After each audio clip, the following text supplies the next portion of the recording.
when you look at the struggles of black people, when you look at what we're going through right now, even though we've advanced and we've progressed, yes, yeah, but none of our leaders in the Caribbean or Africa make a decision unless a European makes a decision for them first. This is the reality that we face at this time, and we can't pass that legacy onto our children, because how are we supposed to make them? Why isn't Jamaica making the most of marijuana, which as hemp, yeah, can make clothes, can make furniture, can make many. In Camden, if you go down to Camden, there's a hemp shop. Go in there and look at the products in that hemp shop. You think it's just going all up in smoke, yeah?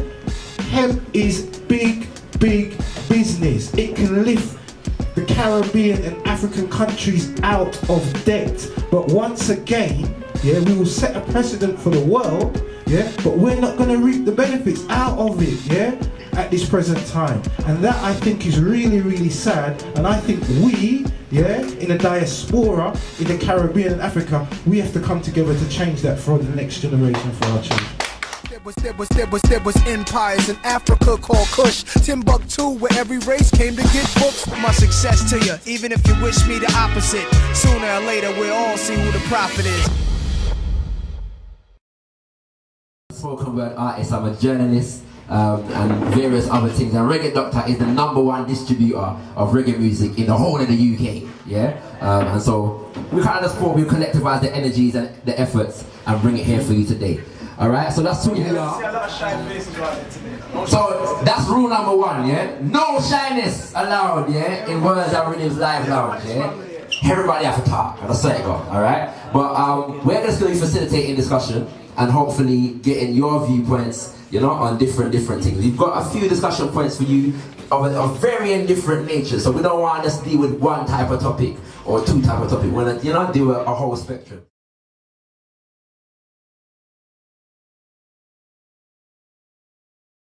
Everyone know who Chronixx is? Yeah. If you don't know, you get to know, alright? And don't worry, you don't have to be a Jamaican to take part in the conversation, alright? It's free and open to everybody. But the point is that when one of the things that Portia Simpson, the Prime Minister of Jamaica, had said when she went to America, spoke in New York, she spoke about the fact that the first national hero of Jamaica, who is Marcus Mosiah Garvey, is still in the American criminal justice system as a criminal.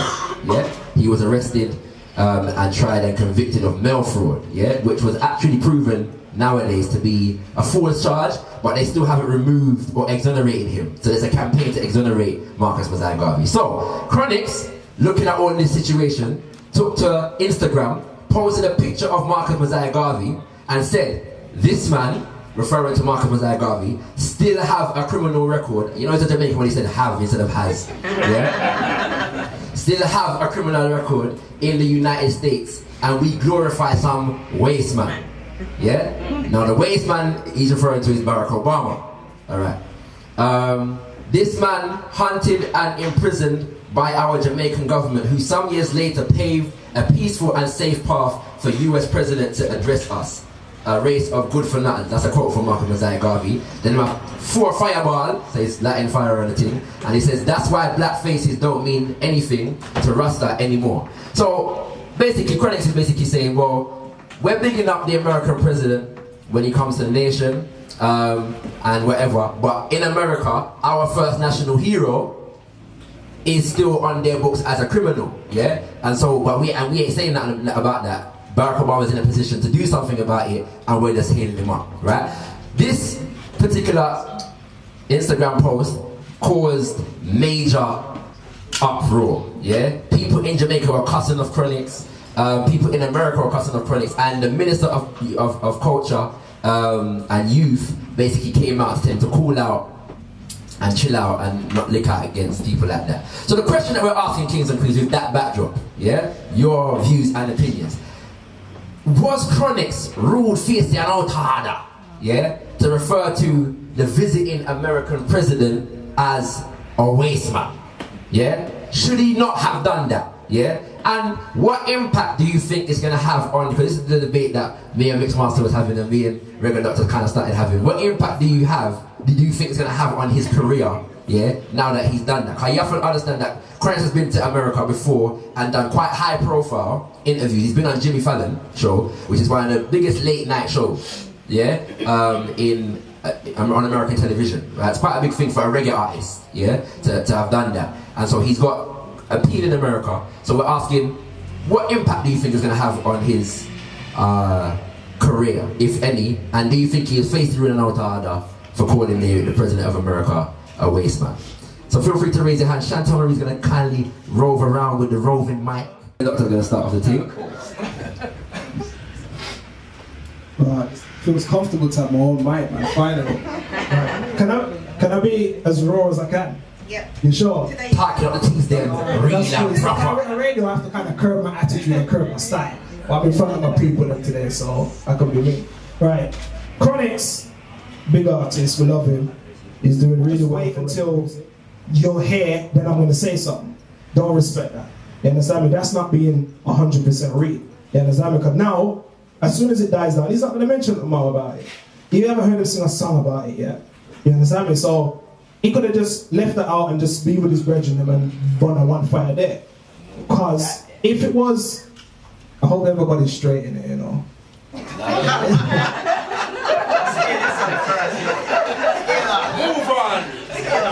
Move on. He takes a lot of Jamaican artists take a back step when it comes on to talking about gays and homosexual.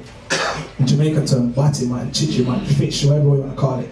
Now, I'm sure he would have been conscious enough not to really burn out those kind of people there on his regular songs there, because he knows the impact of what's going to happen and it's going to stop his food.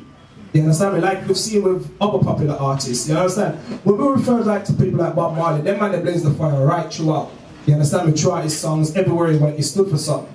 You understand? Chronix can't be getting up, going to America and want American visa and work and whatsoever in America, and then you don't burn the fire over there. I don't think it's right. And then you wait till he gets here, then you blaze a fire, and then now everybody's coming down on you.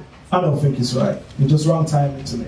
Wrong timing, alright, that's one viewpoint. I was in Jamaica at the moment, and he was giving me these live reports, and he was saying, there's a problem with Jamaica's roads all the while. Yeah? It's one of the biggest problems for decades, yeah, generations, right? And enough roads that couldn't fix last year and the year before that got fixed because Barack Obama was coming to the country. Yeah, people were vending on the pavement, that kind of thing. They got moved off, forcibly moved off because Barack Obama was coming to the country.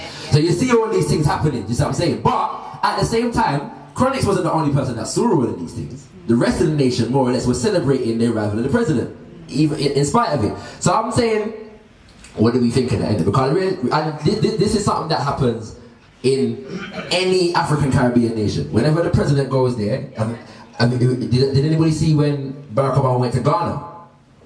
Yeah, that was a similar situation. Yeah, he went there and they were blowing the horn and he's nice with the people, but everyone was celebrating. The whole parliament came out, right? And anyway, let's not go into that right now. But it's a serious thing. But I'm saying that let's bring it to a UK perspective, right? Let's say Obama came here, yeah, and let's say one of the prominent UK artists, let's say Tidy Temper. No, let's not use Tidy Temper. It's not a good example. Let's say Akala, yeah. Said something about the president that weren't positive, yeah? Do you reckon the whole of the British nation will come down on the Carla's head? Yes. Like the artist's head? Yes. Yeah? For saying something about who thinks yes? Raise your hand. Yeah? That's about 3, 4, 5 people. Who says no, they wouldn't come down on his head? That's about one person. Can I get somebody with a no perspective to share their opinion? No, they wouldn't come down on their head. No, they wouldn't.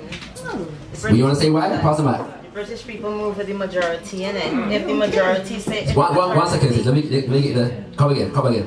No, I'm saying no, because the British people, the average British person would move with the majority. Anybody else with a no perspective? If Akala was to diss the American president on a visit to the UK, would the British people come down on his head? Alright, anybody with a yes perspective? Yes, they would, and why? Yes, they would, and why? Who said yes? The top thing, no man. Behind you. Right. Yeah, they would come down on his head, but he's not big enough. If he was a big artist, yeah, everyone would. Yeah. But because he's only lyrical, man, everyone's not gonna come down his head. Only us who really know about him, they're gonna come down his head. But nah. Alright, I'm gonna read a couple of the things here. When Chronic's posted the thing, these are some of the things that people had to say in response to him. Okay? Alright, one comment was Wasteman with a question mark. But you're there on TV in a Wasteman country, I perform your songs. Such hypocrisy. So this person is basically saying that because Chronix goes to America and performs, he's a hypocrite for calling the American president a wasteman. No. Then no artist can't go nowhere to. He wants to comment on that.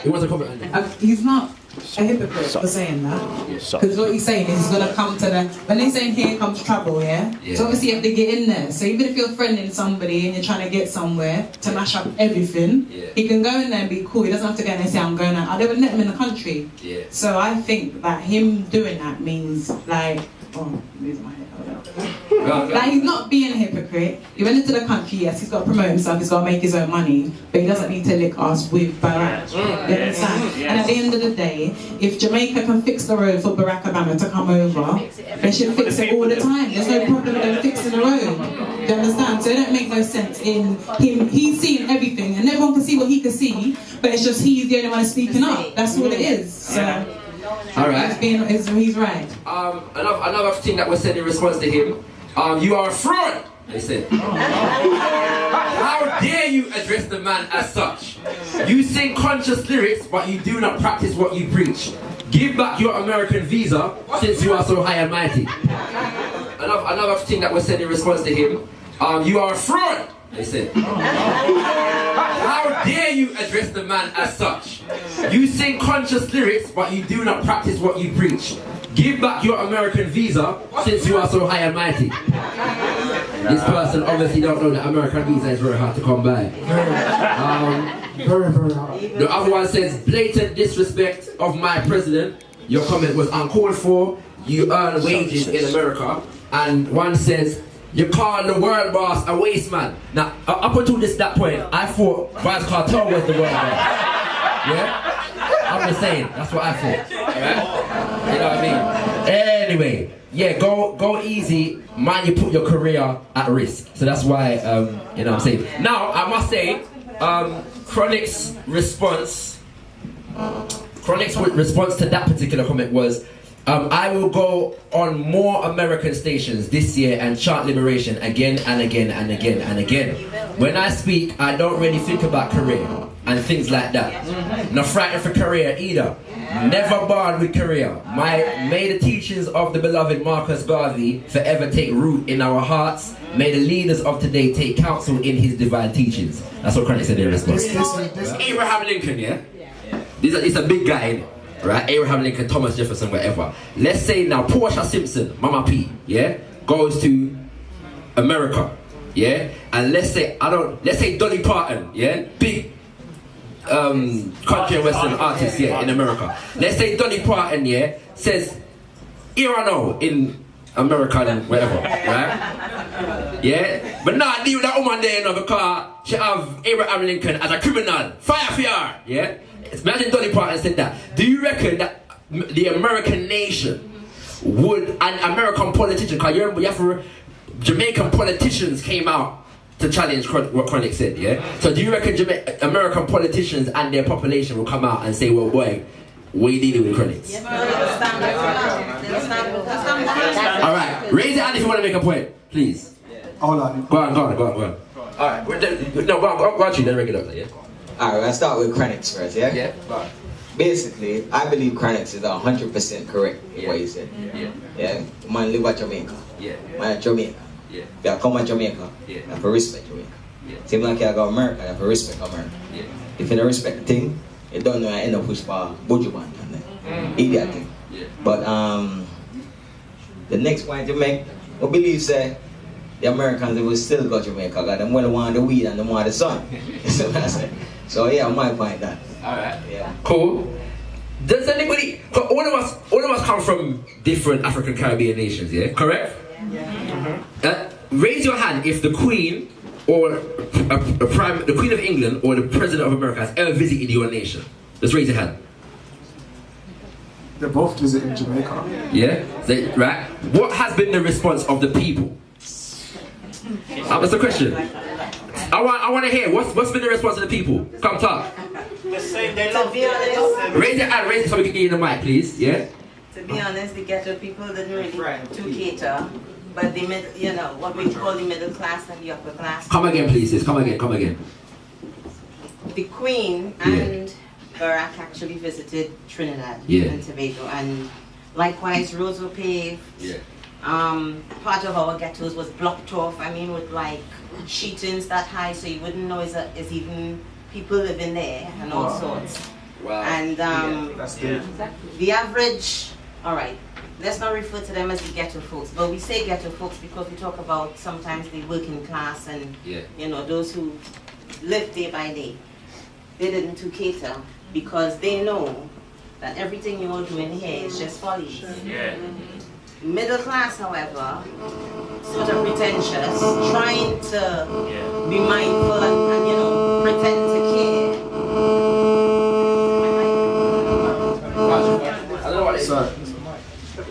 Yeah, and the middle class and the upper class would glorify like I don't know who came, Jesus, God, whoever, because you know it's just a glorifying thing for the Queen to be here, but the lower class, you know, the people who work every day and struggle day by day, they don't care who come.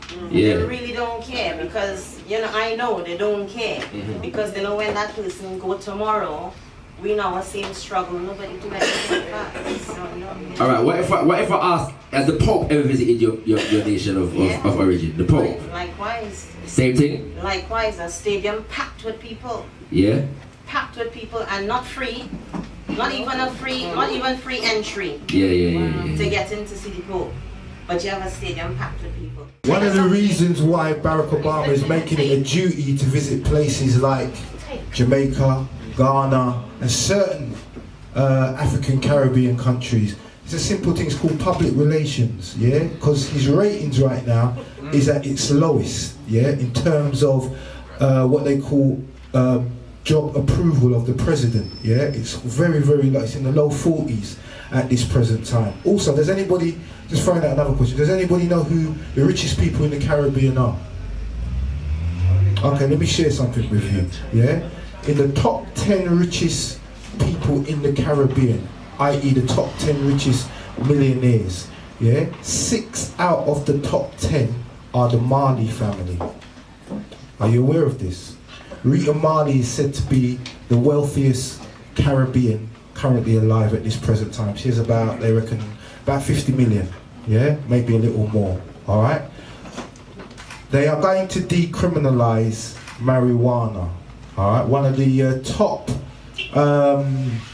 makers or manufacturers of cigarettes has stopped, from the US, has stopped doing that, yeah, because they now know they can recoup that with medicinal marijuana, and also as well they will have a little for you to use for recreational use.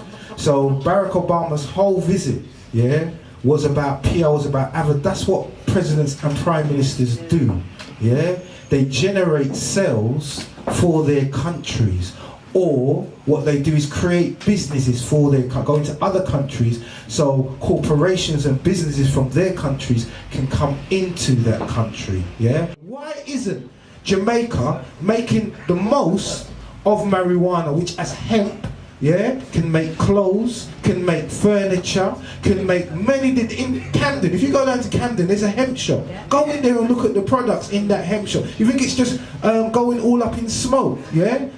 Hemp is big business. It can lift the Caribbean and African countries out of debt. But once again, yeah, we will set a precedent for the world, yeah, but we're not going to reap the benefits out of it, yeah, at this present time. And that, I think, is really, really sad. And I think we, yeah, in the diaspora, in the Caribbean and Africa, we have to come together to change that for the next generation, for our children. Indeed.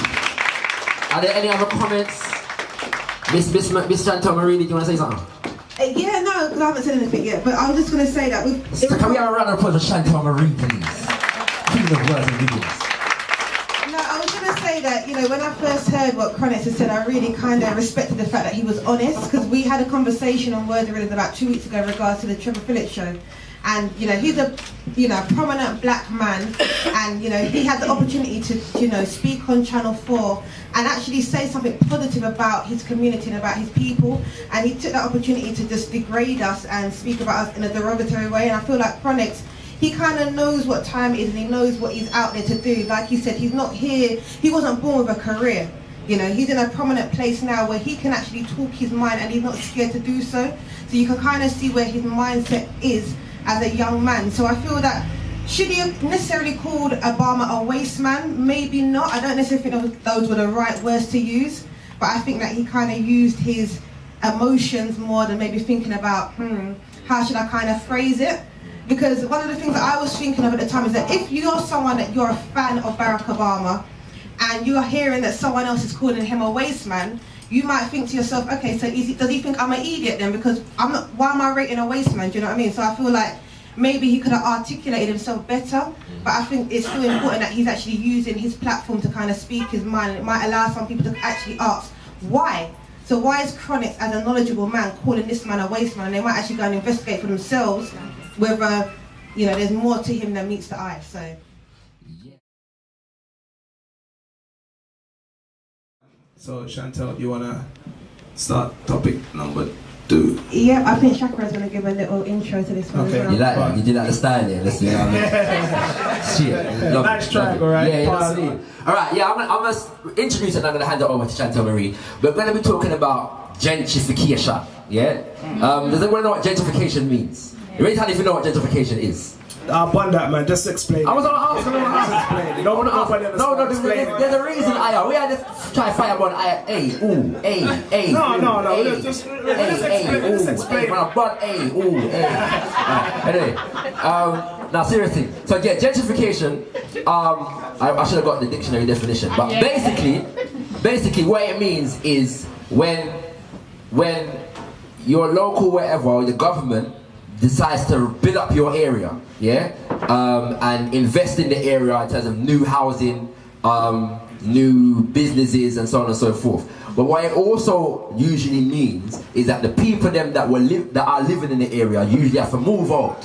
Yeah, so if you were living in Brixton, you have to move, go Battersea, Croydon, yeah, Fulton Heath and whatever. If you were living in anywhere in East London, you have to move, go Barking, Dagenham or Essex, somewhere about the place. Yeah, and some people will move to Kent, yeah, and these kinds of things.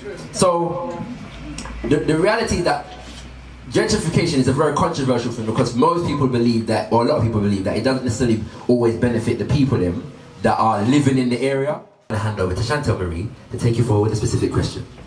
That was a really good intro, Shaq. I do thanks. So pretty much, yeah, every single area that has a really good link to the city is being redeveloped and being what they call gentrification.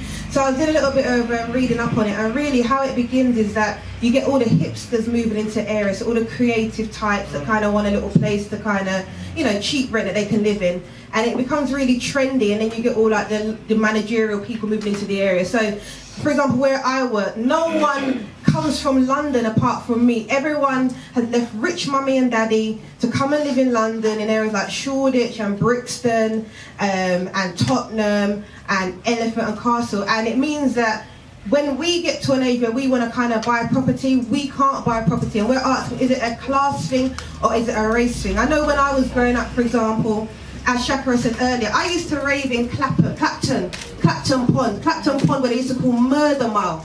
And I found a place the other day that I thought would be perfect for me. It was on the Lee Valley.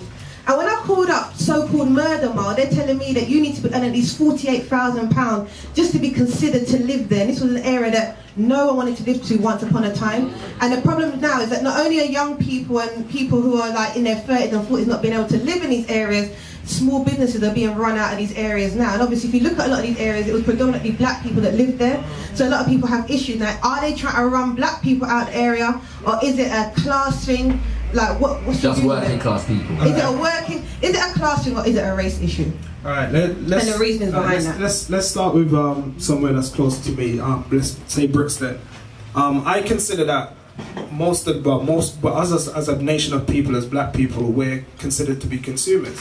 I think being in Brixton, we've had an opportunity to own Brixton and develop more as a community, but what we haven't, because we love likes and we love this and we love buying, we never see the big picture. So what we have an area where they've stuck us in, and we've built up the area, but we don't own anything. Understand? They stick JD Sports down there, they stick a Foot Locker down there, they put all these businesses, so we make these businesses richer while we don't see the real goal. We're not buying no houses, we're not buying no property, we're not buying no land. You understand me? So now that the area is built up, they've got an easy way of just sliding you out of it. You understand? And we're so unmindful that we go for, you know, these benefits. We don't plan to like do stuff for ourselves and build ourselves up economically. And this is the problem. So this is why they're having it in all these little black areas where they just build it up. We build it up to a certain level where they can now say, okay, yeah, let's step in now and we can make all the money. You can't even buy a house in Brixton now. It's just too much money. You understand? And those who were smart and bought houses in Brixton and now reaping the benefits, which is a really good thing, but I think we just didn't do it on the mass level. That's my take on that. Try and build your foundation in this country. A lot of us like the easy life. We pay our rent and we live our life paying our rent to somebody else that's going to reap those benefits. Invest in what you want for the future. You might have to struggle to do it, but it is possible. But we get faced by blocks and we're like, nah, it's not going to happen, it don't work for that people and all of that stuff. But it does happen.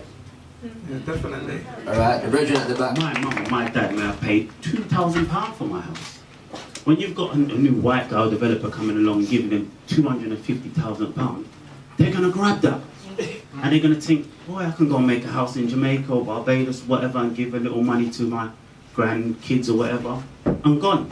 But what happens then, they don't see the bigger picture, is that now the area is going to be built up. So this is what's happening now. The area is being built up and we're getting run out. Now, a lot of us who are fathers and mothers sold those properties, take the money and, you know, we get a little cut of it and we're gone. And what we don't see now is now we're really seeing it, is that it's getting built up. People know Granville Arcade. That is not Granville Arcade now, that's Brixton Village. Let me tell you something, I go down there and it looks like Notting Hill on a Friday and Saturday. Yeah? They're making money down there. I've seen pictures and I've seen pictures taken and I can't even tell it's Brixton. There's not one black person in the picture. So we're vets talking about, you know, it's good for us to go out the area, buns, fire. It's not good for you to go out the area. They're going to keep on you going out the area until they put you back on the boat. I ship you out. I agree with what the brother was saying, and I had a few points in my head, but what I was going to say is, one, we did build up certain areas. So I'm an original West Londoner, and so when there was a lot of businesses, and with West London, remember that's proper central, innit? So they, you know, I've seen the Arab invasion grow up the Harrow Road, and again they will undercut, they will buy people out. There's a lot of elders that got skanked out of their homes. So with West London, elders came and they did the whole, you know, collective building and whatever, and they built they had houses, proper yards, like big houses, and they proper double, you know, bamboozled the elders then. And again, I suppose it's the education, because the elders never taught their children how to protect their property in that sense. So a lot of elders sold their property for peanuts. Enough of them yards are £1 million yards down in West London. Even where Westbourne Park, all them big properties out there. Also, when we say, to move, and I've seen a lot of people, when you're talking about, they just move them further up the Harrow Road. If you lived in like Lisson Green, Edgware Road, you move further up the Harrow Road. But there's a lot of people that they just went straight out of bush. And the other thing is, it's about breaking up communities.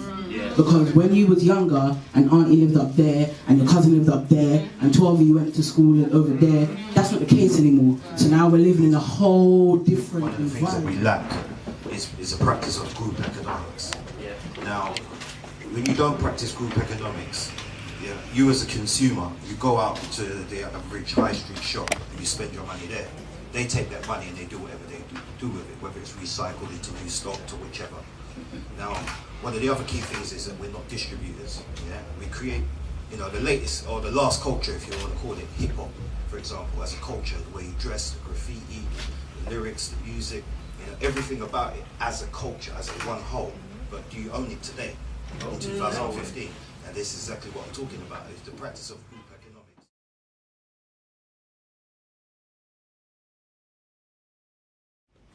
Right. I like the way you set me up regular. Go on. Anyway. So this question is, we live in a modern society and they have this thing that they call traditional values, and traditional gender roles, and we all know what they are in terms of what they refer to as traditional. I have a problem with that terminology because traditional for one culture is not necessarily traditional for the other, However, when they say traditional in this society, what they mean is that the man is the breadwinner, go work, bring the money home to the family, where the woman is managing the house. The woman, manages the home, raise the picnic and these. That's traditional as far as they're concerned.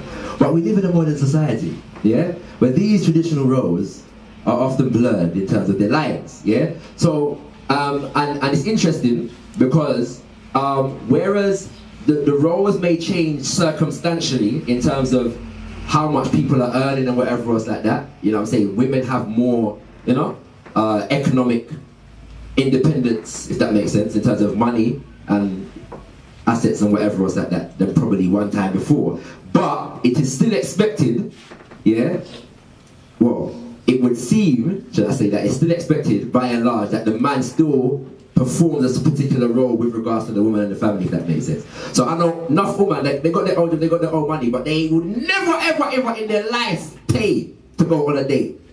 Not pay nothing, because the man is supposed to do that. You following me? True. Right. So taking that forward into relationships. Why are people shaking their head at me like?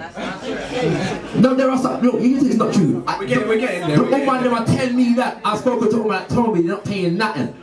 I'm not saying every woman. I'm saying there are women that do that. All right. So the question is, I can see why you set me up now. The question is it more difficult, to sustain a successful relationship if the woman in the relationship is more successful career-wise than let's start with Camberwell Brown here.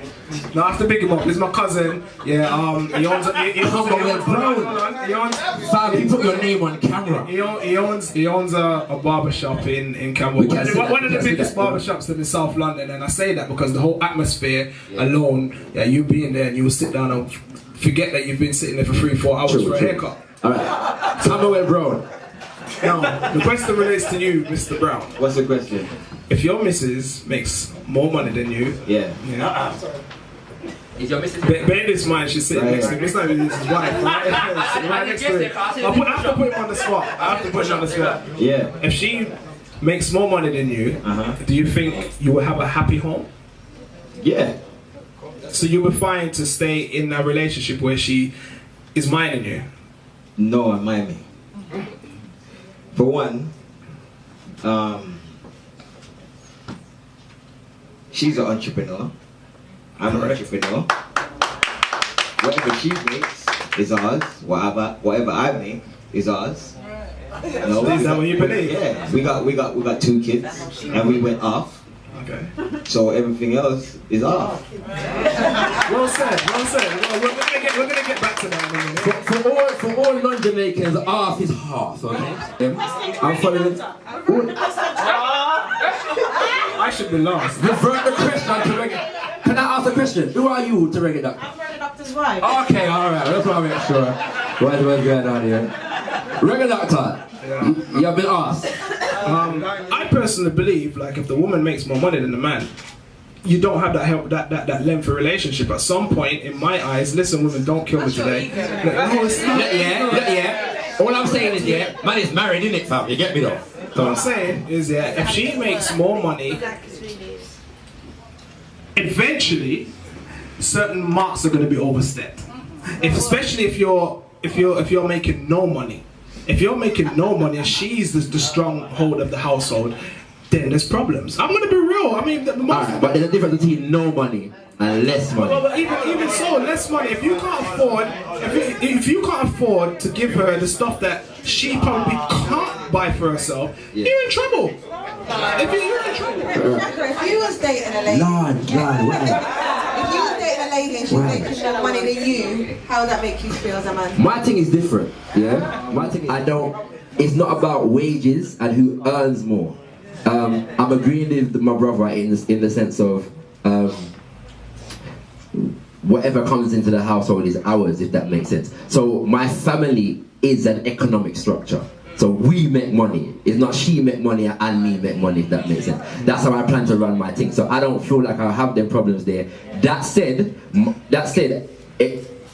within that kind of thought process, it means that there are certain expectations that I have of myself with regards to how much I contribute to that. Okay. You see what I'm saying? What if she's a millionaire? What if you meet her and she's already in wealth? Then I got a good home, innit? You know what I mean?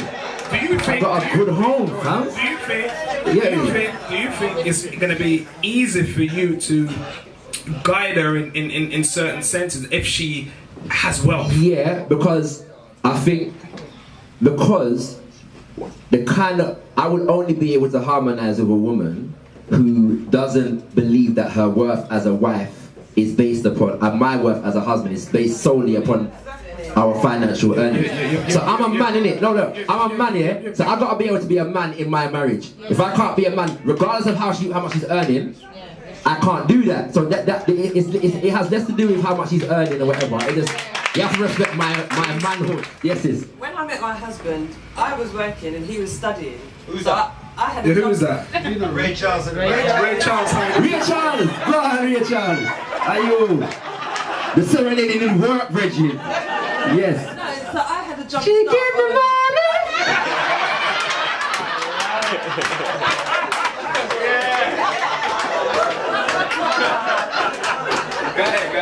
So obviously I had a job start and learning. So for the beginning of our relationship, I was earning more. He was studying. He was full-time studying. Yeah. So I think it comes down to the ego of the man, right? Because he could be turning and saying, "Oh, I can't deal with this. She's earning and I'm not earning," but he's not. We're a partnership.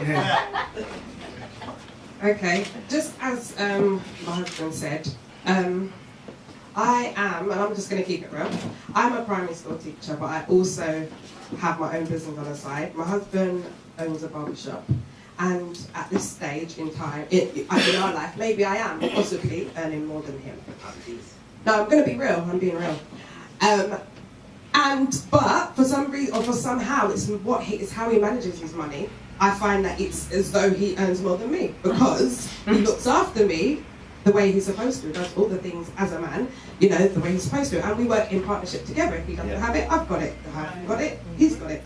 On the record, doctor, we always have this debate at home, and you know how I feel about it. It doesn't, as Patrice said, I agree totally with Patrice. It doesn't matter if he's earning less, if I'm earning more.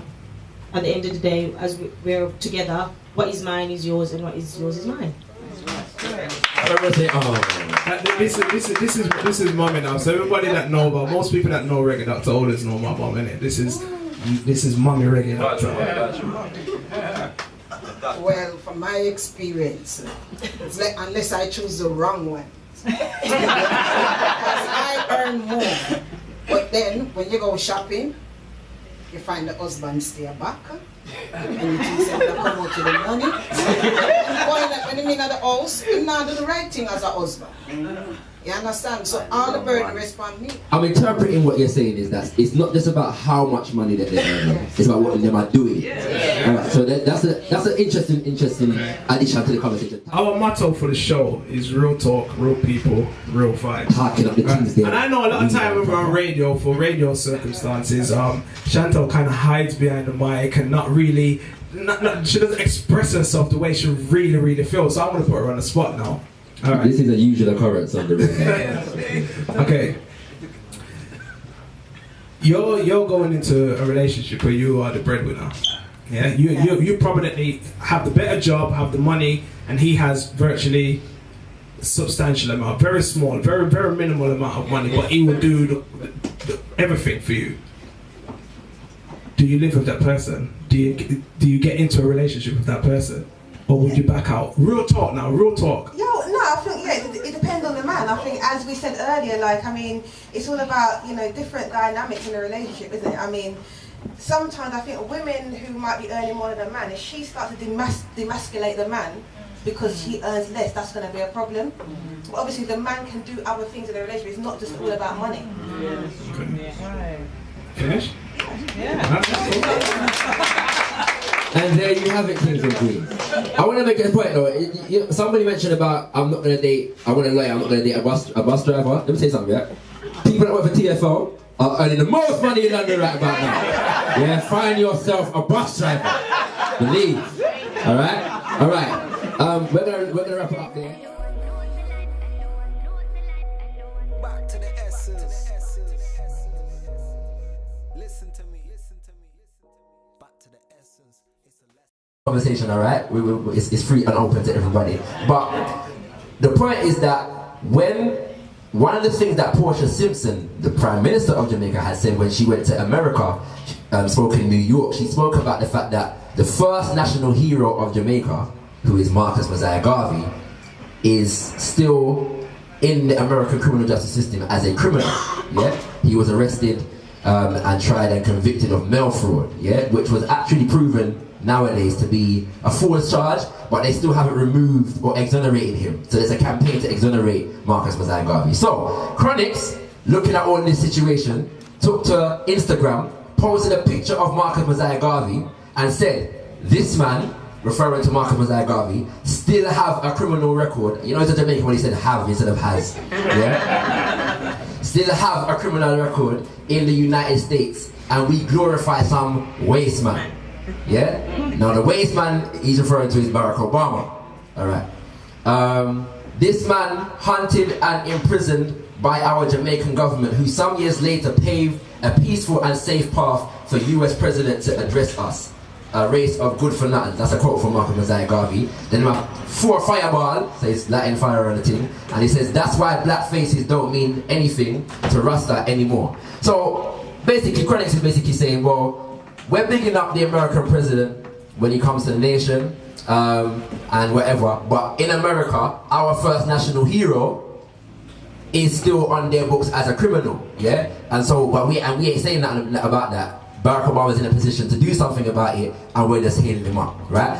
This particular Instagram post caused major uproar, yeah? People in Jamaica were cussing off Chronixx. People in America were cussing off Chronixx, and the Minister of Culture and Youth basically came out to him to cool out and chill out and not lick out against people like that. So the question that we're asking, kings and queens, with that backdrop, yeah, your views and opinions, was Chronixx ruled fiercely and out harder, yeah, to refer to the visiting American for our children? There was empires in Africa called Kush, Timbuktu, where every race came to get books. My success to you, even if you wish me the opposite. Sooner or later, we'll all see who the prophet is. Spoken word artist, I'm a journalist and various other things. And Reggae Doctor is the #1 distributor of reggae music in the whole of the UK. Yeah, and so we kind of support, we collectivize the energies and the efforts and bring it here for you today. Alright, so that's who we are. So that's rule #1, yeah? No shyness allowed, yeah? In Words and Riddims Live Lounge, yeah? Everybody have to talk, that's where it go, alright? But we're just going to be facilitating discussion and hopefully getting your viewpoints, you know, on different things. We've got a few discussion points for you of varying different natures, so we don't want to just deal with one type of topic or 2 type of topic. We want to, you know, do a whole spectrum.